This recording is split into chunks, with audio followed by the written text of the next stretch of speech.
on, everybody? Welcome to another edition of the Bag Talk Show. I'm your host, Akeem J, the CPA. I got a very special guest with me, Mr. Chris Browning. He's the creator of an award-winning podcast, Popcorn Finance. So wanted to get you on, not only because of the creative part of it. Everybody has a podcast, right? But I think yours is really, you've niched out your own lane.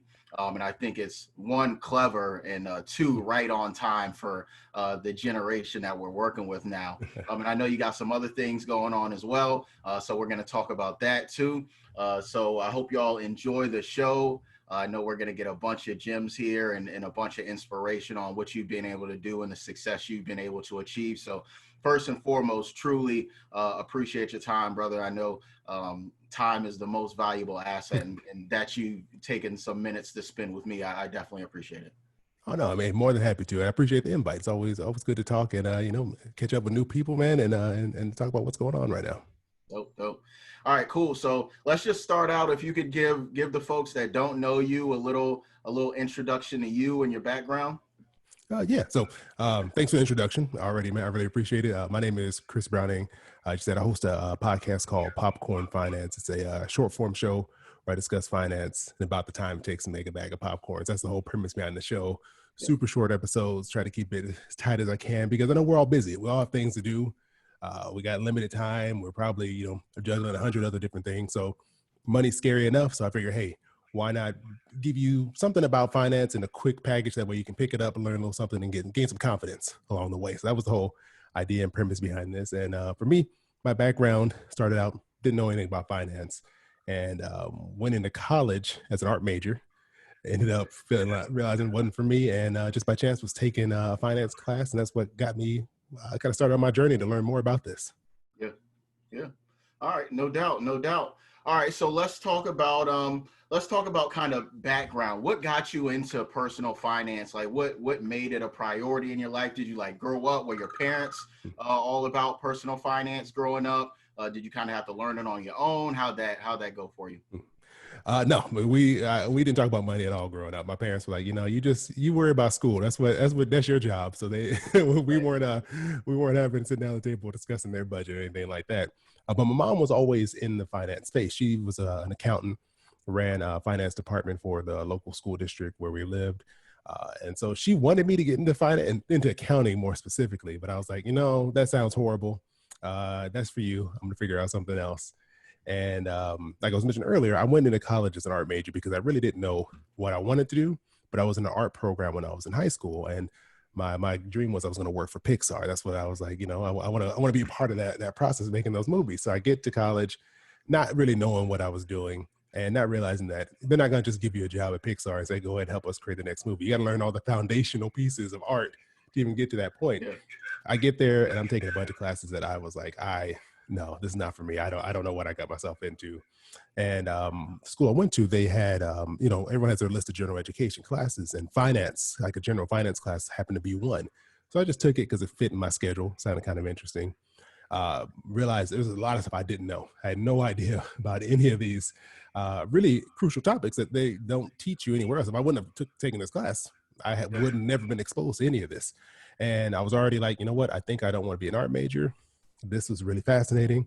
I decided to go and change my major to finance my second semester in college. And just by chance, I was going to one of the schools with one of the largest business schools in Southern California.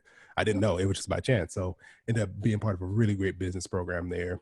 They had a specific emphasis you could pick for financial planning. So that's where I put my focus in. And so we practice making financial plans, learned about the basics of investing and insurance and just the whole full background of all of this. And that was my that's my introduction and journey into the world of finance. Okay. All right.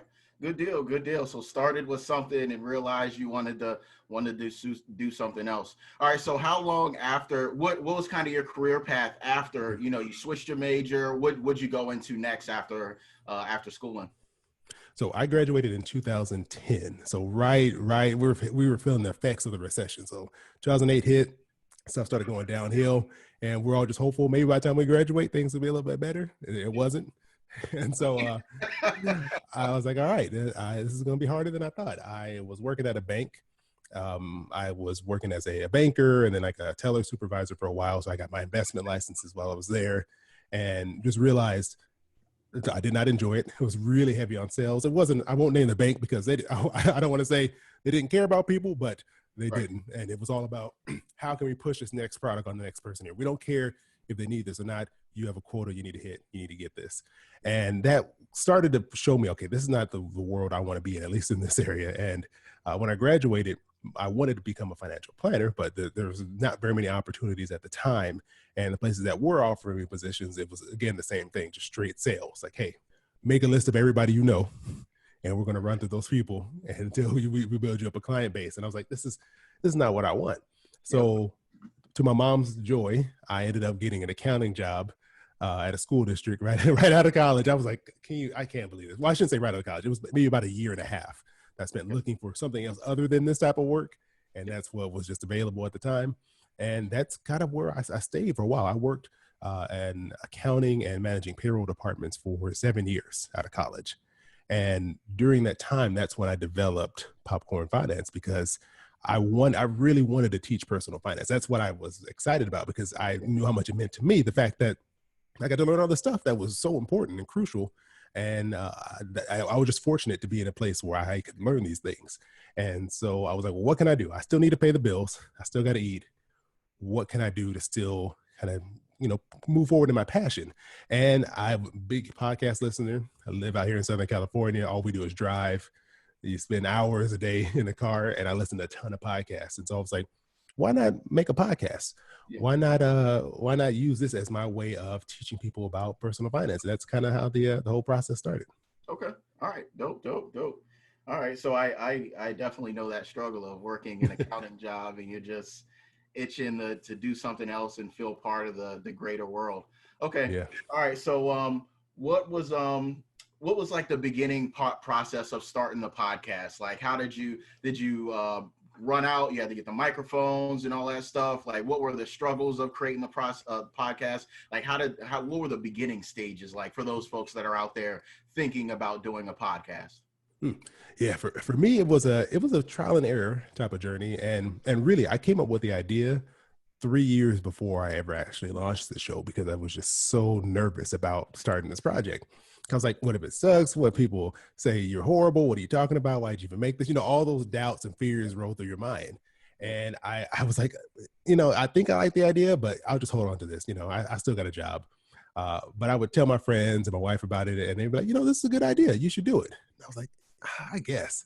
And so what really pushed me over the edge to make me do it was I was at work, and I'm huge into like tech. I used to listen to primarily tech podcasts.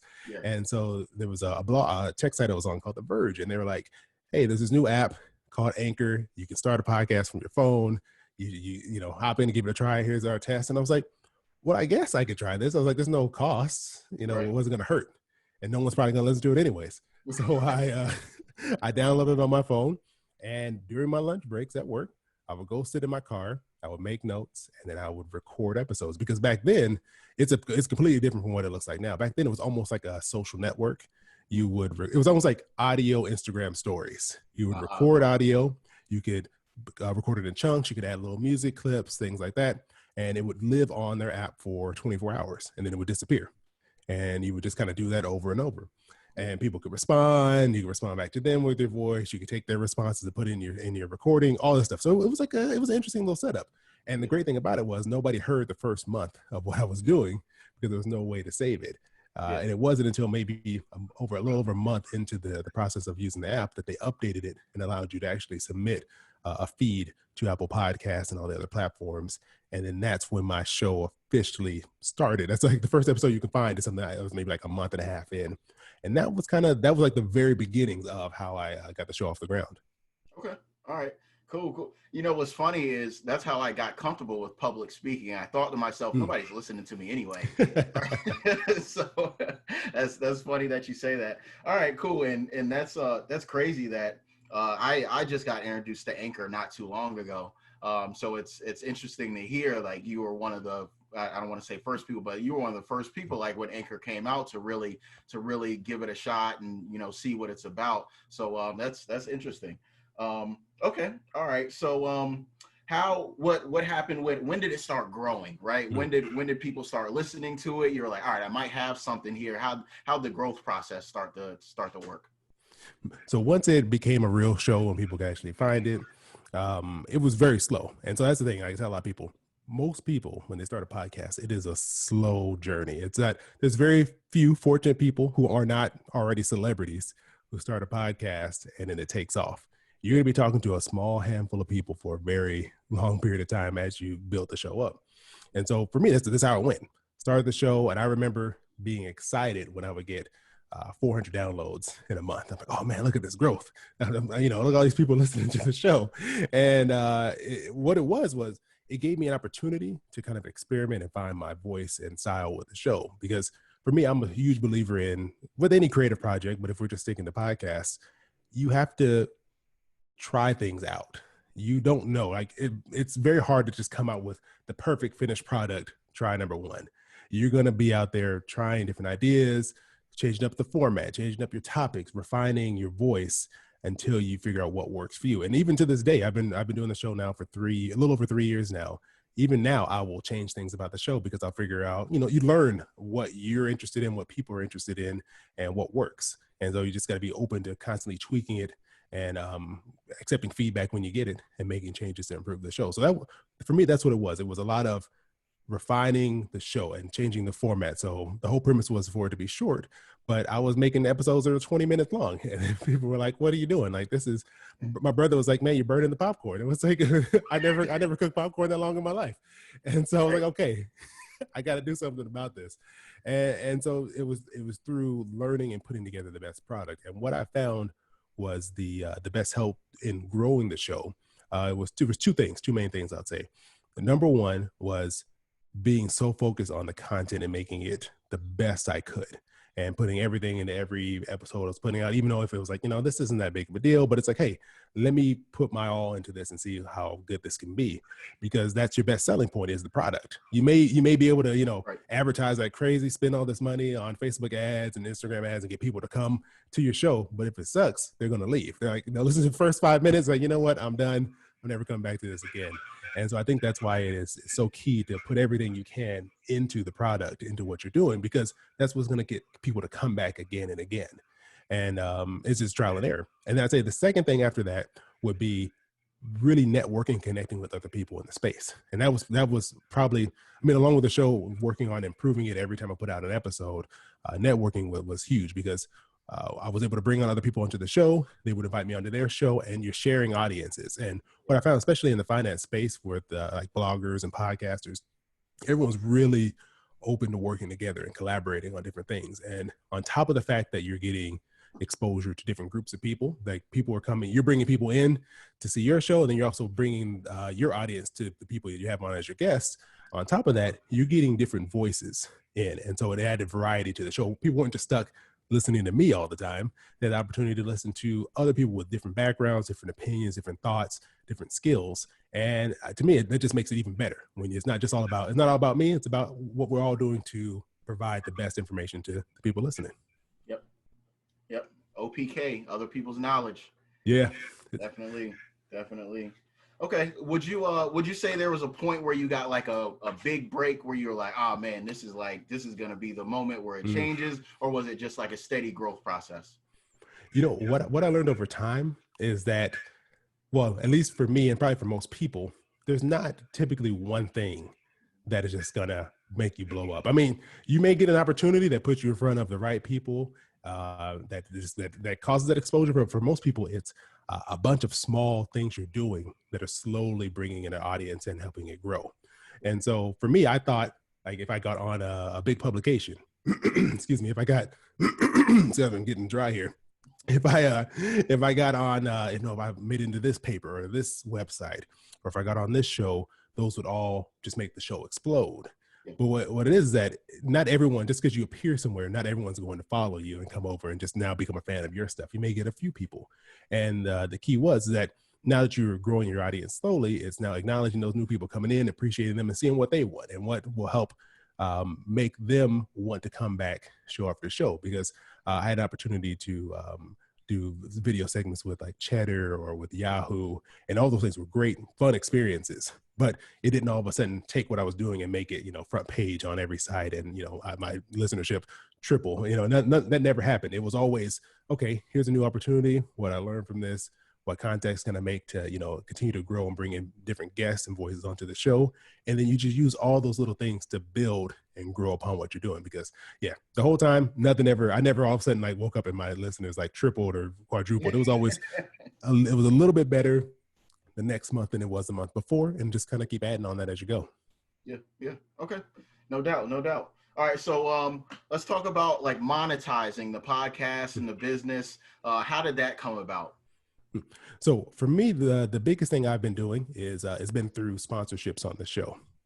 And I've also had the benefit of kind of watching other people and kind of seeing what they do and what allows them to grow and turn what they're doing into a viable business. And so for me, I still work full time. I still haven't given up my full time job. And what I've noticed is with sponsorships, the key is understanding your audience and being able to communicate that to people who are potentially interested in sponsoring your show. Because one, you have a responsibility to the audience to bring on people who are, not going to rip off the people who are listening to your show. You want to bring on something or a company that you believe in, that you would trust with your information, that you'd also want to share that with other people. And at the same time, they want to know who are they speaking to, because for them, it's a waste of their money if they're talking to an audience who is not who they're targeting, who does not work for them. They wouldn't be the customer for their product. And so it can be hard in podcasting, because one of the limitations in podcasting is being able to view who your audience is, because that type of data is not shared. And it's, for important reasons, for privacy. You don't want to, listen to a podcast and everyone knows all your business.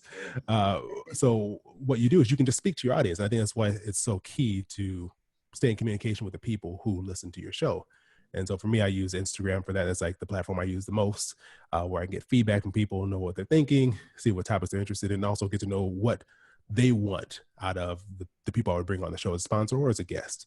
And so what is kind of keeping track of what are the needs of your audience, who are they looking for, what solutions are they looking for, and then being able to communicate that to the sponsors. And so on top of that is also just monitoring what you're doing and monitoring the performance, because they want to know, if you've worked with someone else, how did that perform? Because they're like, you may have had a sponsor, but did anyone ever click on their link? Did your audience connect with who you brought on? And so those are, I think, if you're going for straight sponsorship, which can be one of the more difficult models to monetize your podcast, it's all about knowing your audience and then also being able to convey that information, those needs, to the people who would want to come on your show to sponsor. Okay. All right. Good deal. All right. So you're obviously a finance podcast. I'm sure you got some tips for folks. What would you say are like your main tenements? What, like somebody that's out there trying to get their finances in order, what's most important from your perspective that people should be doing to get their finances together? I would say the number one thing, which is it's the least exciting thing that you're going to do when it comes to your money, it's making a budget. And I don't know if people if you don't want to call it a budget, that's fine. If you're like, I hear that word and it makes me run away, call it the spending plan, call it my dollar schedule, call it whatever you need to call it. But the thing is, you can't make any meaningful changes if you don't know where your money's going. Yeah. And for some people, we feel like, oh, we don't have enough money, but it could be that we're just spending it in the areas that we weren't realizing we were. Because there are people who for sure don't have enough money. So I never want to like discount those people, but there are some of us who are in a position, like I was in this position before, where I had enough money to start working on paying off my debt. I had enough money to start saving, but I was literally just eating it. That's what I was doing. I was going out and I was eating all the time. Yeah. And my money was just flying out the door. And it felt like I was broke, but I wasn't as broke as I really was, because I just wasn't being conscious of where my money was going. So the biggest thing I say is, if you're like, I don't know where to start, keep it simple. You can even just use a piece of paper. You can just open your bank account and just write down those items right there, or download it into a spreadsheet, or you can find an app that you like. There's a lot out there. There's Mint. There's one I was testing out called Copilot. And I mean, there's no shortage of budgeting apps out there that you could possibly try. But the key is, look at your expenses for, let's say, the past 2 months. Just look back, and you can get a pretty good idea of how you're spending your money if you look over about roughly like a 2-month period. And then you can see is, okay, is my issue that I don't have enough money, or is my issue that I'm spending too much of it on the areas that aren't really that important to me? Yeah. And so I think that's like the best place to start, because then you'll know, okay, once you realize how much money you actually have to work with, you can say, okay, now that I've realized I could be using this chunk of money, this $200, $500 a month for something else. Yeah. Now it's like, okay, now I can build a plan on where that money needs to go. Is it to debt, or is it to saving for retirement or for an emergency? And then you can start to make those smaller decisions after that. Yep. Okay. All right. Good deal. What about during COVID? Anything you would switch up during COVID? Any good tips for people that are maybe could be struggling, or maybe aren't struggling so much and are wondering what to do going forward? So any special tips for the COVID environment? Yeah, if you're in a position right now where you still have income coming in and you're like, okay, I need to know what I need to be doing, what should be important.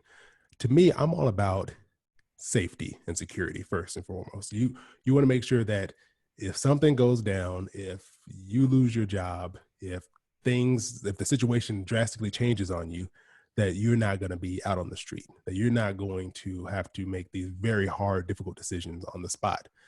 So for me, I always tell people, having some type of emergency savings in place is key, because that gives you the foundation to have choices. Not only if something goes wrong, but also if things are going well, it allows you to maybe be a little more aggressive with investing, or maybe buy that house that you're looking at. Like, you have that foundation to know that I'm secure in the event of an emergency. And so for me, that's the biggest thing. Most people say anywhere between 3 to 6 months of your expenses. And I think that they give that range because some people's positions are more secure than others. But I think as the pandemic showed, you don't really know if your job's secure or not. It really depends on the circumstances. Yep. So no one expected this. And I'm sure there's industries that were impacted who felt like they were secure prior to this. And so for me, that's key, because as we see, the unemployment system could not handle the current situation. There was too many people who needed this help at the same time, on top of waiting for the government to come up with a plan. And still waiting for them to figure out what the next steps of the plan are. And so you don't want to be reliant on someone else to help you in the event of an immediate emergency. Like, there still needs to be government intervention in situations that's catastrophic. But what are you going to do if you're in a situation where there's been people who waited months before they got their first unemployment check? And the key is to keep your family going as long as you can when something difficult like that happens to you and your finances. Yeah, absolutely. I always say you can't be dependent on your employer, right? It's okay to have a job, but you just can't be dependent on your employer. And then, like, when we're talking about COVID and unemployment, it's like, if you were helping one of your cousins pay their rent, right, every month, that's fine, right? You're helping them pay the rent, but then say 100 other cousins come and they're like, yeah, we need help with the rent too, right? Anybody's going to be in trouble, right? Yeah. So the government, rather a company, a person, right? If you have this massive influx of people that need more help, then you're going to have to, there's going to be some trouble with it. So yeah, great points. All right, so what's next for you? What's next for Popcorn Finance? I know you got another podcast going on, that This Is Awkward podcast. So what's in the future with you? What's next in the cards? Well, I'll give you what's going on with the new podcast first. That one, it's a show where we take listener calls and help them through their awkward money situations. We wanted to do something different. So my co-host, Allison, she had been on my show a bunch of times. That's how we met. And I was like, hey, we should start this show, because I want to do something that was a little bit on the lighter side. You can talk about money all day, but after a while, you're like, I want to have some fun too. I don't want to be, everything I do is taking me hours of research. So I was like, I know people really like hearing real life situations. And that's always what I found, is like, you want to hear real examples of how people dealt with these different issues in their life. And I was like, everyone's dealt with something weird with money, where they've had someone ask them for some money and not give it back.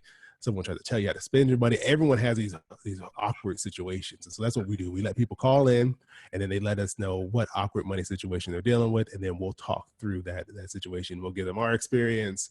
We'll tell them some stories, and then we'll give them some real advice, all while trying to have fun along the way. So that's kind of what we're doing with that. So that one's fairly new. We just started that in March. It was birthed out of the pandemic. Like, hey, where everyone's at home, why not start a show right now? So that's how that got started. And on the Popcorn Finance side of things, I've really been focusing on the practical investment advice right now because I think I'd say the majority of questions I get are around investing. That's what people want to know about. I mean, because you hear about it all the time, but a lot of us aren't familiar with it because no one's taught us these details.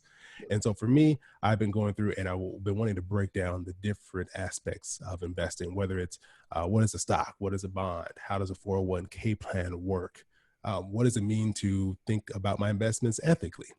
Yep. All these different individual topics I'm putting together because for me, what I've developed over time as like my belief around investing is that it should be one of the most boring things you ever do. Like you don't want to be up at night thinking about your money like all the time. No one needs that type of stress in their lives, and no one has the time to really do that if you got to go to work, you got kids, all these other things. So to me, it's finding a simple path, a simple method to investing your money while also being prepared for the future, having enough to retire, but also being able to enjoy your life at the same time. So that's kind of what we got going on over there. Okay. Awesome. Good deal. All right. And so where can people find more about you? Where can people listen to the podcast? Where can people get in contact? Yeah, you can just find me in any podcast app. You just look for Popcorn Finance, you'll find me in there. And also This Is Awkward, or you can just head to popcornfinance.com and then I have links to the shows over there. Okay. Awesome. Good deal. Well, I appreciate your time, brother. I admire your podcast. I admire the creativity. I'd love to have you back with your partner for This Is Awkward. We can talk about that as well. But again, just truly, I truly appreciate your time. No, I appreciate you having me on. It's been great talking with you. And always happy to talk about what's going on in the finance space. Nice. Good deal. Well, all right. You take it easy, brother. I appreciate everybody for tuning in. We're going to be posting the video interview on YouTube. We'll be posting in podcast form on all the podcast outlets. And then of course we will repost it on Instagram. So again, I appreciate you, brother. Have a good rest of your day and take it easy. Hey, thank you. You too. All right. We'll talk again. Peace.